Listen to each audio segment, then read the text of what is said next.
Today, China is engaged in mostly all countries of Africa.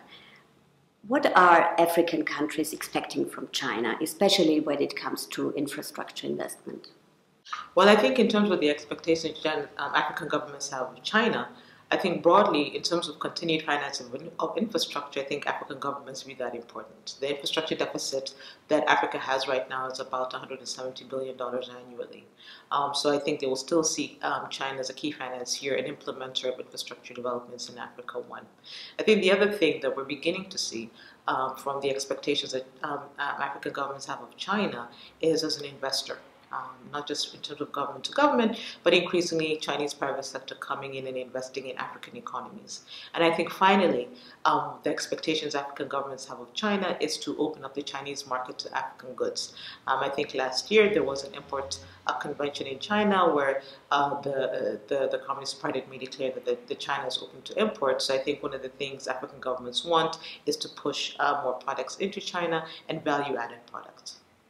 Will African countries lose or will they gain in their cooperation with China? What do you think? What should governments do in their cooperation with China so that their countries really can benefit? Well, I think ultimately it's up to African governments to decide how they're going to leverage China-Africa relations. I think in terms of constraints that inform Africans' ability to get good deals out of China, it's really two things: capacity and corruption. On one hand, there are some governments in Africa that have serious capacity constraints in terms of their ability to effectively negotiate good deals, whether it's trade deals, whether it's economic cooperation deals. So there are serious capacity gaps, particularly when you juxtapose that with a very well-staffed China negotiation team.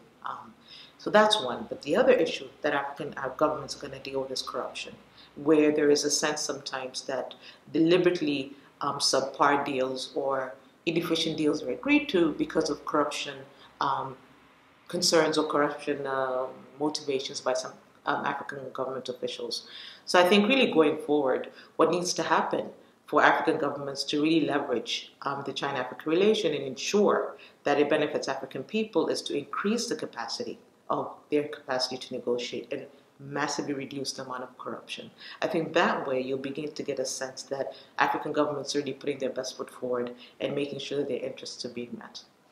So I think it can be said that China is welcomed by many African governments, but is China also welcomed by civil society, or is there a deep mistrust when it comes to China? Well, I think whether you're looking at the Chinese government or the Chinese private sector, they're welcomed, but there are emerging challenges that have to be addressed. I think definitely from an African government perspective, the Chinese government is an important financier of infrastructure. Now, the concerns are in terms of the feasibility of the projects, the financial feasibility.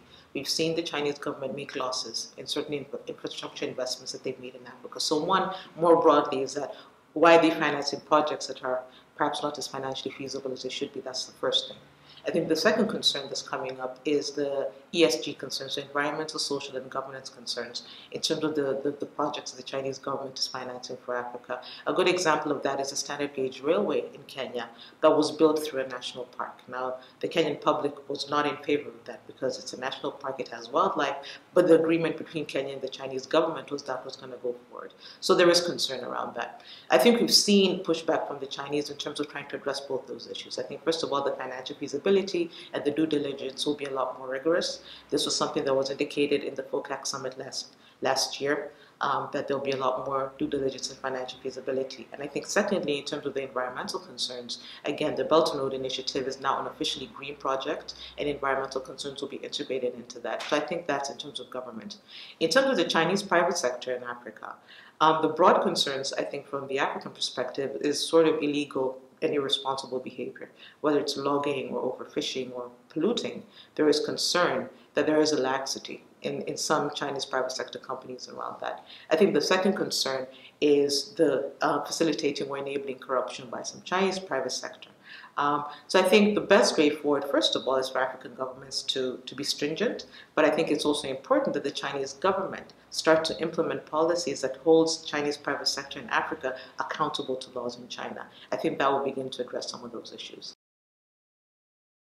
So, Jue, why is China so interested in investing in Africa, especially when it comes to investing in infrastructure? And China has a big interest in overseas investment, and Africa is an important part of it.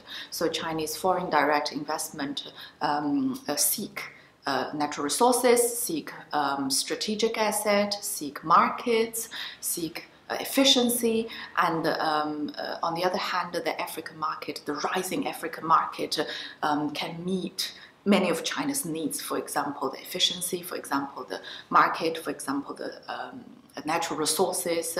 As one example is China goes there to invest in manufacturing, right? Because the labor is cheaper, because the production cost is cheaper. So that encourages Chinese companies to go. And then, of course, Chinese company goes there to invest in infrastructure, because there's a huge need in the African market for infrastructure in the forthcoming years, decades.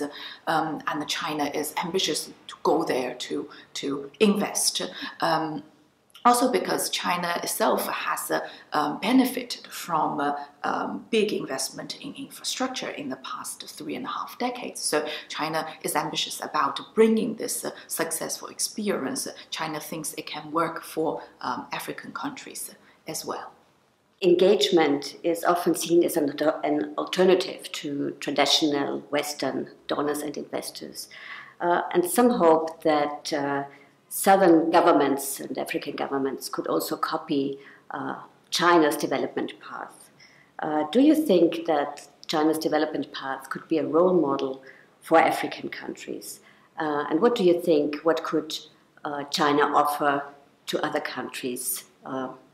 Not just money, but also ideas or talents or technology. What do you think? Well, first of all, China and Western investors have a lot of similarities. Okay, they are mostly profit driven, but then of course there are visible, obvious differences. For example, Chinese projects are not no strings attached, right? So it doesn't require specific political condition, and Chinese projects tend to move forward faster.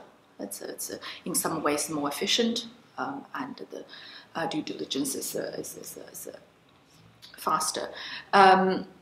But in some projects, you can also see that the social and environmental safety guard policies are weaker, which could create some problems for the society and for the environment. So, yes, you're right. The way China invests in Africa is different from some Western investors. What can China offer? China can offer much more other than money, and China should be encouraged to offer more. For example, in the case of manufacturing, Chinese investors can bring in more advanced management skills. Chinese producer can bring in technologies, and it is true that now we are seeing a rising trend of Chinese investors. Chinese investors bring in more technology and knowledge and management skills, and China can also offer its own development experience, right? And the example of special economic zones, industrial zones is a classic example of how China brings its own experience. But then, of course, China's experience